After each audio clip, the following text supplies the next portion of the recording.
Hello again, everyone. Edwin Leonard back once again in this YouTube astrological segment.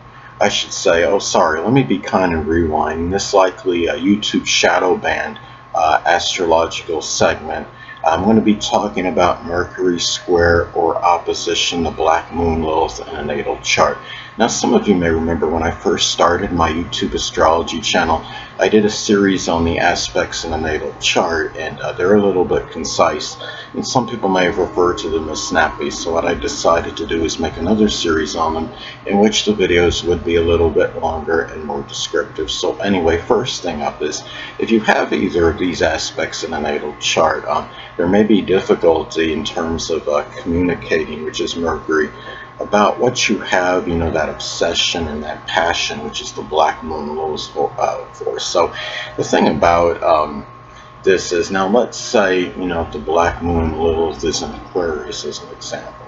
Those things you have the very strong passion and obsession for, maybe tied in with humanitarianism, altruistic actions, selflessness, group-related matters, astrology, astronomy, computers, electronics, innovation, meteorology, aviation as some examples. And also too, it may be also hard for you to put the mind, which is Mercury, on the things that you have, that strong fixation for, which is the black moon Lilith. Now, what it could be, whether it's due to distractions or, what have you, if you have the black moon Lilith in Scorpio as an example, those things that you've got that, a strong passion and fixation for, maybe tied in, with the occult, which includes astrology, or some other examples can include, it can be locksmithing, investigation, forensic science, transformation, recycling. It could be, matters, with the supernatural, or, doing things, that, require just, deep research in general. So the thing too is, if you have Mercury square or opposition the black moon Lilith in a natal chart, another way it may manifest is that there may be trouble in terms of finding the passion and desire, which is the black moon Lilith, just for really thinking in general, and whether it's trying to formulate plans or ideas, or it could be whether it's maybe matters pertaining to your life, whether you're trying to make your life better, or there may be whether could be lethargy, may it could be, for example, maybe conflicting with trying to think at times, and it doesn't mean that people that have these aspects don't think. Don't misconstrue what I'm saying. But what I'm saying is, as far as thinking of just general, ideas, and sometimes in trying to understand, certain situations and in your life, whatever, it might be. Now, if Mercury's in Virgo, the thinking naturally may be very analytical, and one, that's very punctilious with details, and very firm, and the thing is, another way these aspects may manifest in a natal chart is that there may be, certain emotional, suffering and trauma, which is the black moon Lilith, may exacerbate issues, if you have any, with the hands, the arms, the nerves, lungs, breathing, which is Mercury. And the thing about this is, if Mercury is in Aquarius as an example, those issues may be very intermittent, they may be sporadic, erratic.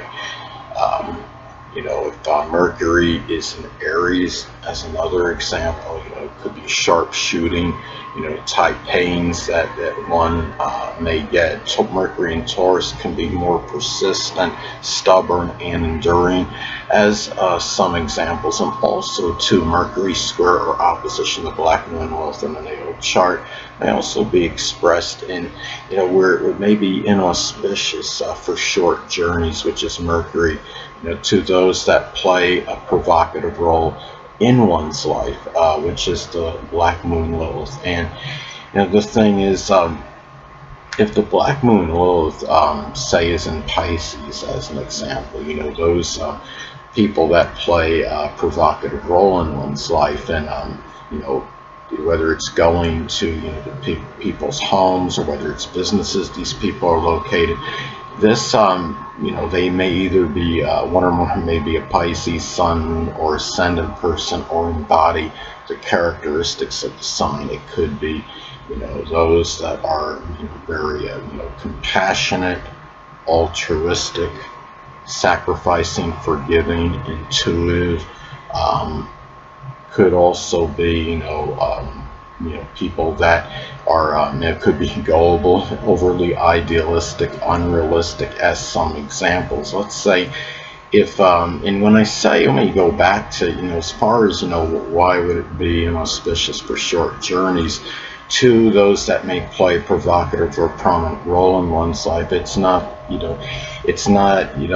like you're going to have, was it like car trouble or something, or in taking these trips. It just means that maybe, the places that you're going to, that, that involve these people that play a prominent role in your life, they may not be, ones, at the time where maybe they're not always going to be benefiting you, or you might not be, or it could be where, you might not simply be in the mood, or maybe to go to those places, or maybe there's more interruptions or distractions or delays when attempting to go, to these places. So that's really what I'm saying, because it could be multiple reasons.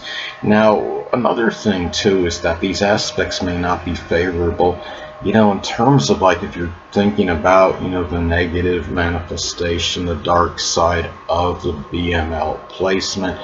It may be trouble understanding, it to some degree, or trying to figure out, how you're going to, deal with the issue. Doesn't mean you can't.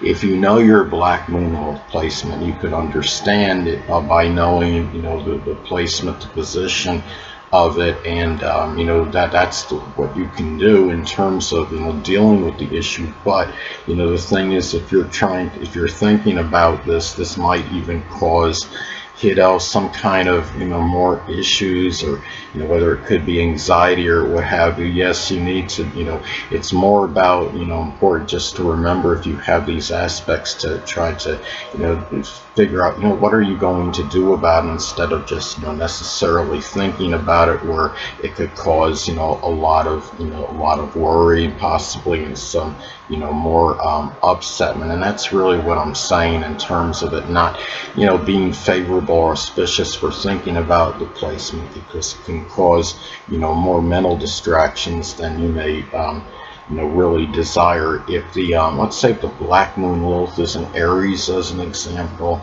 there may be a side, that could be acerbic, or, or abrasive, even volatile, disputatious. There may be, very impulsive, kind of nature, and there may be, the black moon Lilith is also what we want to suppress, and we don't really want to come out, and let's say if the black moon Lilith is in Taurus, is another example. This could be, a person that may have made a number of monetary promises to others and just lacked the follow through on it, as another example. Now, also, too, there may be difficulty in expressing, the passion, the desire, which is the black moon Lilith, for communication, writing, and manual dexterity, which is Mercury. Now, manual dexterity can include working on, auto refrigeration mechanics. If, say, if you have, Mercury in Scorpio, you may be using certain manual dexterity in matters with locksmithing, as an example. But, it's important to keep in mind that the passion, may not always be there, for these things that I mentioned that are connected with Mercury. Now, also true, there may be trouble in terms of analyzing and understanding, which is Mercury, the embracing, being at the higher level of the black moon Lilith, placement. As I was stating before, if you just, all really you need to be doing is just, studying, your black moon laws to really understand what it actually means in the ways that it could, manifest in a natal chart. And also too, siblings, cousins, and neighbors, which is Mercury, may not be, beneficial in terms of you going, dealing, with that higher level of a place. And if you're dealing, the black moon laws can also be connected with, very, formidable enemies or adversaries. And siblings, cousins, and neighbors may not always, be around to help you deal, with those issues, or if there's any suffering you're dealing with in connection with the black moon laws placement. Anyway, people, that'll conclude this YouTube astrological segment. Until next time, Edwin Leonard saying, stay well.